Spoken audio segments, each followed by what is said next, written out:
ধর্ষণ কি? ও আমাকে জিজ্ঞেস করে মা ধর্ষণ কি? আমি কি উত্তর দিব আমার মেয়েকে? ও আমাকে জিজ্ঞেস করে মা ধর্ষণ কি? আর আমি কি উত্তর দিব আমার মেয়েকে? কেন আমি তাকে মারছে? আমার কাছে কোনো উত্তর নাই। আমি এই ছোট্ট বাচ্চাকে কি বুঝাবো ধর্ষণ কি? ও আমাকে জিজ্ঞেস করে মা ধর্ষণ কি? আমি কি উত্তর দিব আমার মেয়েকে? ও আমাকে জিজ্ঞেস করে মা ধর্ষণ কি? আমার ছেলে ক্লাসে 2 এ পড়ে, ও আমাকে জিজ্ঞেস করে মা ধর্ষণ কি? ক্লাস 3 তে পড়ে, জিজ্ঞেস করে মা ধর্ষণ কি? আমি ওকে কিভাবে বুঝাবো ধর্ষণ কি? আমি কি উত্তরটা দিব? আমার কাছে তো উত্তর নাই। আমার বাচ্চা কেন এই প্রশ্ন করবে এই দেশে? কেন ওর ব্রেনে এটা ঢুকবে? কেন ও জানবে এগুলা? কেন জানবে? কি শিক্ষা দিচ্ছেন বাচ্চাদেরকে আপনারা? হ্যাঁ, সরকার বসে আছেন, যেই হোক সরকার, আমার সেটা দেখার বিষয় না। প্রত্যেকটা সরকারের একই কাজ।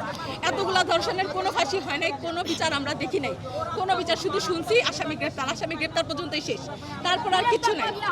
তারপর আর 15 দিন যাবে, আবার আরেকটা অকারণ তারপর শুরু আমরা হবে। ভুলে যাবো, আবার আরেকটা মায়ের কোল খালি হয়ে ওই যাবে, বাসায় আবার আরেকটা মায়ের কোলের বাচ্চা নিয়ে আবার শুরু হবে। আবার আপনাদের view।